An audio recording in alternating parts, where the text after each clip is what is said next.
Hi guys and welcome back to our On The Move career mode. Now, in the last episode I left you guys with a load of jobs to do, including picking what formation we're going to be using for the season, who to buy and who to sell. So let's get straight into it, and first we'll start off with the formation. Now, it was a really easy decision to make. It didn't take long for me to realise what you guys wanted, and that was to have the formation set as a 4-3-3. That is the formation we need to use for the entire season, although no one really clarified what 4-3-3 they wanted, like with a holding midfielder or a slightly attacking midfielder. But what I've done, I've put the central midfielder as a little bit more of a cam, not 100% cam, because then that would make it a 4-2-3-1. But that is how I am going to roll with it, just moving the central midfielder here a little bit more forward. So yeah, it was a very easy decision to make. I think there was only 2 other formations that were suggested once, and there was a good 9 or 10 of you guys that suggested a 4-3-3. So that is the formation done. Now, in regards to selling players, there was one player again that was quite prolifically mentioned with almost every single comment, and that was Karim Benzema. And to be completely honest, if I was just playing this by myself, that will probably be my first move as well, because even though I do like him in real life, he's not fantastic on FIFA, and it's probably about the right time for him to go, and he is worth a good, I think it's 30 odd million, 36 million, so we could potentially get around 40-45 million for him if we do negotiate well enough, and if someone does want to potentially buy him. So Benzema is up for sale. Now to the interesting bit. This is the transfer budget we do have, and there was something that I did kind of realise when looking at your guys' comments. Obviously, I'm not used to working with this budget. It's obviously massive, but then obviously with this budget, your guys' standards will raise, and the standard of players are going to raise. So there are several players that you guys suggested, and I've picked a select few. They're almost all attacking players, bar one, I think. These are the players that I've selected in my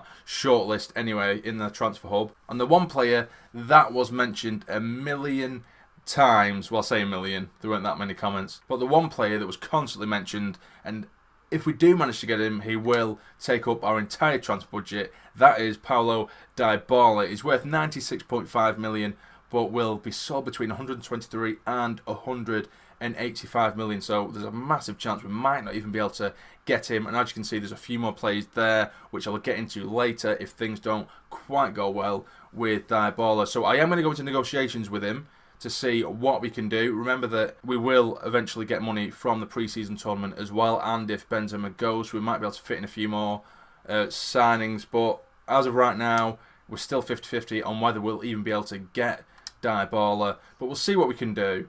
So maybe I should have adjusted the wage budget to transfer budget ratio beforehand, because I think I've messed myself up here big time. Right, okay, so I'll start the offer with 115 million. See what they say to that. They want 179.7 million. That's what I mean. I don't think we're gonna be able to get him, unfortunately, or at least right now. Right, we'll try 125 million. See what they say to that. Still 179. It's not gonna work out, I don't think, guys. Unfortunately, he was the player that you guys suggested the most. There really isn't much we can do. It looks like we're going to have to end this negotiation, unfortunately. Actually, he said he's going to take some time to think about it, and that was for 127 million. And normally that goes quite well when they go away to think about your offers. There is potential for us now to get Dybala. We'll have to wait and see. And now here is the invitations for the pre-season tournament. 10.56 million for this one. We'll accept that. As you guys know, we won't be playing any of them. And I know that there is the big competition, is it the Supercopa or the Supercopa, I don't know how you pronounce it, with Barcelona. It's the two-legged competition, which will be coming up soon. Like I said, it is against Barcelona, but we won't be playing it because it's not the league. I know it is a pretty big game, but I do want to just focus on the transfer window before the season starts. So the Dybala transfer offer was unacceptable, and they want 153 million for him. It's not gonna happen. I could try and negotiate again, but I don't think this is going to work out whatsoever, guys. Unfortunately, it looks like we're not going to be getting our man. Oh! Why isn't the text coming up? The nice sound has gone in my ear, but no text has come up saying that he's agreed to it. 129 million I did offer, and it looks like it's been accepted, but the text didn't appear. But anyway, we will delegate this because otherwise they're going to absolutely rinse us. 260k is currently on, so let's hope that they don't mess us up here. I'll literally just do that as high as humanly possible because they do tend to glitch out when you set themselves or set them an amount for at least and max wages. But we have received an offer for Nacho, but none of you guys did say to sell him, so we can't be selling him. We're going to reject it. And we do have a couple of pre-contract arrivals. It looks like Asamoah, former left-back of Juventus, has joined us, as well as Luca Itta, I think that is. We'll have a look at them now. I didn't expect that at all. Obviously, these are players that they've signed on a pre-contract last season. Let's have a look at them. So we do have cover. I'm sure, yes, he is. Itta is a left-back. So we've got 2 extra left-backs here. It's such a huge squad. A lot of it is just filled with potential and youngsters, and I kind of wish I was doing a full career mode with them now, because the amount of potential that they've got in this squad is absolutely insane. But we are now going to wait on Dybala to see if he'll accept a contract offer, and it looks like we'll be going into our first game in the pre-season tournament against Manchester United, which we are going to simulate. It's going to be a pretty much reserve team, I would think, because there's a lot of players on international duty. And we do win 1-0. We do get ourselves a red card, but that doesn't really matter. We do get ourselves a win. It's a good start in the pre-season tournament. We are getting offers left, right and centre for the likes of Marcelo and stuff like that. But again, I can't accept them unless you guys have said it's okay to do so. And I don't really want to get rid of Marcelo anyway. He's one of the best left-backs in the game. So let's see. Oh yes, Dybala has accepted the offer, 330k. That's a huge, huge wage. But he is a massive player for us. We will accept that, and we can't do it because it says we don't have the financial means to pull it off. Why is that? Oh, I can't believe this. It's just all messed up. Oh no, I shouldn't have done that. We need an extra 50 odd K in the wage budget, so I'm kind of hoping that... Oh, we do have a transfer offer for Benzema, so this could work out nicely. Our former club, AC Milan, have made a 48.2 million bid for Karim Benzema. I'll probably negotiate that a little bit just to try and be a bit greedy. This might backfire big time, but I like money, and we need to get Dybala over the line and get this transfer done quickly. I'll see if we can get about 54 for him and see what they say. It might be a little bit too much, that. Okay, they're going to accept that. 54.2 million for Karim Benzema. Let's hope we get this one over the line quickly. Otherwise, Dybala won't be coming to us. And now we've just received another bid for Karim Benzema from Chelsea. We'll basically... 54.2 million is what we accepted from AC Milan.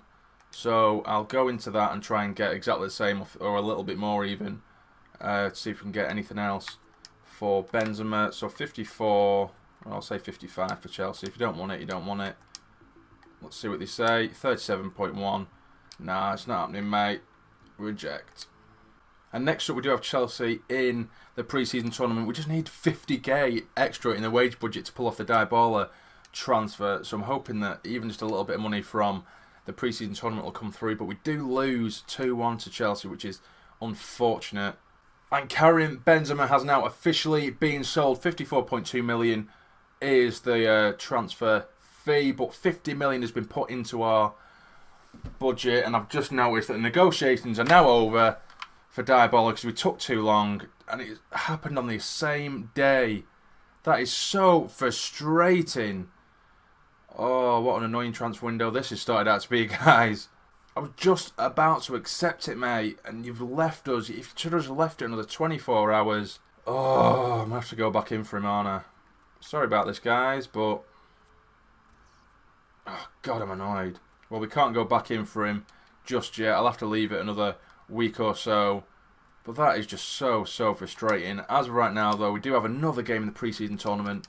I've usually got myself a couple of signings in by now, so this is getting really frustrating. We do beat Juventus 2-0, and hopefully that's enough to progress through the tournament a little bit and get us some more transfer funds in as well. So right now we're just waiting for another week to pass so then we can go back into Dybala and try and get him on the team again. But again, now we're going into the pre-season tournament. Time is flying by and we haven't done anything in the transfer window so far. This is the frustrating thing when you go in for such big players.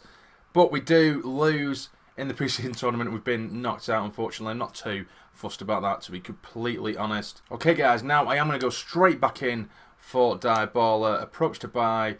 What a frustrating start. I'm sure you'll agree. I'm already sweating already with anger, pretty much. So let's go for him, see what we can do. Hopefully they don't mess us around too much. We'll offer 125 million. Please just straight up accept it, mate. Don't start playing around with us again.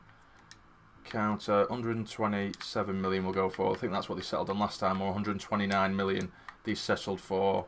Come on, mate. Oh, this is getting ridiculous. Come on, man. I don't want to spend 170 odd million on Dybala. It's not going to happen, guys, unfortunately. 131 million, that's, I know it's not much more, but I don't want to spend it all on one player.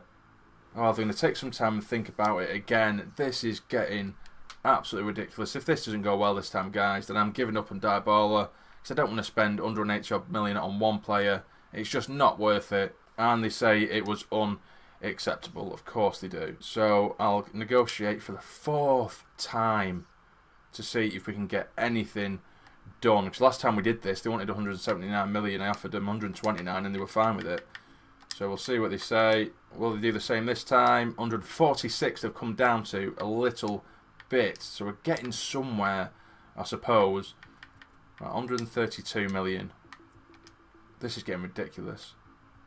Yes, they're happy with it. 132 million for Dybala. I tell you what, I've never got so stressed over buying one player. It's just so much money as well. I've never made such a ridiculous sign. He's an incredible player, don't get me wrong, and he's worth every bit of it, especially in this day and age.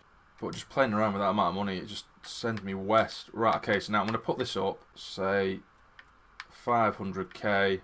I know that we've got that in the bank. I just don't want it to glitch out like it has done in the past. Come on now, Paolo. Get in our squad. Just accept it so I can chill out and just sit back and see what else we can do. Just sign the contract, son. And it has been accepted. Finally, 340k you want. I'm going to accept it. Now, Dybala is officially a Real Madrid player. You guys asked for him countless times in the comments. You've got him. And I'm hoping he's going to be worth the stress that I've just gone through. So with Dybala, it's a difficult one. I don't know whether I play him as a cam there or probably play him as a striker, but it's just a straight up replacement with Benzema. We could put Asenjo there or Isco there. Either way, and I could put Vasquez on the right.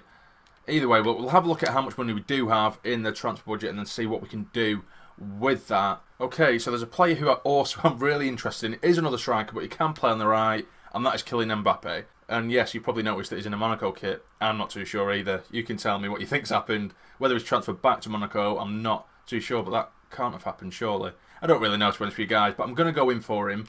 Let me just make sure that we do have enough money this time. 44 million and 162 wage. He's only got a tiny wage, which is a really appealing thing for Mbappe. And I'm pretty sure he settles for quite a small wage as well. So I'll offer about 45 million for him and see if we can get him that cheap. I highly doubt it, but we will see. Right, so we'll offer 45 million for Mbappe and we'll see if we can settle on that. He wants 47 million, which isn't too far off, but it's not really possible because we need to get his wages over the line as well. So we'll do 45.5. See what he says to that. He's happy with that. 45.5 million for Kylian Mbappe. I just think that'd be an incredible three or trio up top. Ronaldo, Dybala and Kylian Mbappe on the right. I know he is a striker, but as a right winger, he's just as effective as well. So we'll delegate his wages. He only has a tiny wage, as you can see, 36k. So we'll between 36k and say 98k, because I don't think he'll want much more than that. So now we'll just sit back and see if Mbappe will come to us as well. I'm sure you'll agree that that would be an incredible signing and a fantastic trio up top as well. And Mbappe is signed for us. He's now a Real Madrid player. 54k, I told you, that's all he wanted. 54k for a player of his standard is just insane. We'll accept that. And now we've signed Dybala and Kylian Mbappe. What a transfer window we are having so far. And just look at that. That is insane. Ronaldo, Dybala, Mbappe. I'm just loving it, guys. I'm absolutely loving it. That team is just sick. Okay, guys, so now this is the big one. I know it is a big game, and you might say I should be playing it, but it is basically a pre-season tournament type of game, isn't it? It is an important one, don't get me wrong, but this series is all focused on the league. If it was like the Champions League final or something like that, of course I'd play it, but it isn't. So I am going to be simulating this, and Mbappe's number is 44, which is a bit irritating, but I will change that. We do lose 3-1, which is a little bit frustrating, but I'm not too fussed. And now we are going to be simulating the next leg in the Super Coppa. Can we get ourselves a win? We do win 1-0, but on aggregate we do lose, which is a shame, but I can't reiterate enough that this series is just about the league, guys, so don't slaughter me too much for simulating those games. And now it is the Copa Europe as well. Again, it is a game that is going to be simulated. Please don't kill me in the comments. But you know how this series works. So it is going to be simulated. We do win 1-0. It's Dybala who gets himself a winner for this game. So that is a lovely start to his Real Madrid career. So now in terms of transfers, we have no money whatsoever. So we're pretty much just waiting for this first game of the season to come around now. Okay, guys, so now we have finally got to a game that we can play. It's the first game in the La Liga. It's the first game of the season against Osasuna. And I can't wait to play with Mbappe and Dybala and Ronaldo up top as well. I think that'll be absolutely insane. So this is a squad we are going with. We've got Modric, Isco and Casemiro in the middle. Mbappe, Dybala and Ronaldo up top. So let's get into it. And here we are, guys. Oh, I'm loving this music in the Liga. That's insane. I'm absolutely loving this. It's just so cool. But here we are anyway, guys. Our first game is an away game against Osasuna. Can we get ourselves off to a win? Come on, lads. I'm not too sure how to sort of play with Real Madrid, another incredibly attacking side. Do I play like that, or do I kind of take over what I did with AC Milan? With AC Milan, I played a lot of possession football, and it did come off for me quite a lot, and especially in this league where I'm sure most teams that come up against Real Madrid, they are just going to sit behind the ball, and so we might have to be a bit more patient than Real Madrid in real life. But now, as we say this, Ronaldo is in. He's whipped one in towards Mbappe at the back post. He does get a header. It's gone in, and it is offside as well. What a start that was. Or it could have been. But Mbappe was just offside. What a start that would have been to Mbappe's career at Real. Oh, this is a great ball, and we got cut through really easily there. That was quite worrying from a defensive point of view, but we managed to get away with it, luckily. Go on, Dybala. Go on, son. And again, knock it on for him. It's a brilliant ball for Mbappe. Pull it back. Surely. Oh, it's a good save, and it's been cleared away. Lovely attacking football there from the lads. And we still have the ball with Isco, who strikes one. It's another good save. It's feeling really, really good, this team, at the moment. Get your head on it. Ronaldo. Good save. Surely. It's gone in. And I think that's Varane who gets the final touch to knock it over the line. What a start. Attacking-wise, it just feels incredible with this team and with that front three in particular. But it is a defender who gets ourselves in the league. 1-0. Get in. Go on, Mbappe. Make your run, son. It's a good ball to him. Go on, Mbappe. It's a good turn of pace. Nicely done. Still Mbappe. Gets in the middle, surely. And Modric's touch is horrendous, and it takes it away. And he's giving away a goal kick now. Should be 2-0. And there goes the half-time whistle, guys. It's a very, very good performance. It's a shame we're not more in front than what we are, but no complaints whatsoever. The occasional hiccup at the back has worried me a little bit, but we are dominating possession-wise. We're getting plenty of shots away. This music, though, it's just ringing in my ears. It's putting me off big time, but it is really cool. But in the second half, let's hope we can get ourselves way in front now, because it's more than what we deserve. Well, it is what we deserve. Go on, Mbappe, breaking away from his man. And he tries to find Ronaldo, and he does. If Ronaldo was a good touch here, he could get away. He does. It's still Ronaldo, and it's a brilliant save by the keeper again. He's really keeping Osasuna in this game. Well, that's lovely from Ronaldo. Dinks it across goal. No one can get there. Nice football here. Modric. Find Dybala. He does find him. Dybala still comes inside neatly. Surely Dybala. He's hit the post. And it's cleared away. We just can't get that second goal, guys. It's not falling for us whatsoever. And there goes the full-time whistle, guys. It's a decent win, a decent performance, but only decent. Not quite the free-flowing attacking football I wanted to go for. Maybe we were just unlucky and we should have got ourselves another couple of goals potentially. But I think we're going to have plenty of games like that. I think teams are going to come up against Real Madrid, like I mentioned earlier, and just come out and sit and defend, which is pretty much what Osasuna did, apart from the occasional chance. But we have started the season with 3 points, which is always fantastic. Now we are coming to the end of the transfer window, guys. I think the business we have done has been good business, and we are getting transfer offers left, right and centre for everyone. 46 million there for Carvajal, but again, I can't do anything because none of you guys suggested to sell Carvajal. Not that I would really want to sell him anyway. But I think the 2 signings we did make have been very, very good signings, and they're very good suggestions as well, so hats off to you. It's just you guys have really, really expensive taste. I was kind of hoping to get another couple of signings potentially, but it wasn't to be. But I am happy with the signings we have made. If you think those are good signings, please hit that like button for me. It'd be massively appreciated. This is where we're going to end this episode before we really get stuck into this season. Subscribe to the channel if you're not already to become a fully fledged member of the Sarni Army, and the channel's Instagram is in the description below, so be sure to follow that for early updates on upcoming content. But for now, you take care and stay jammy.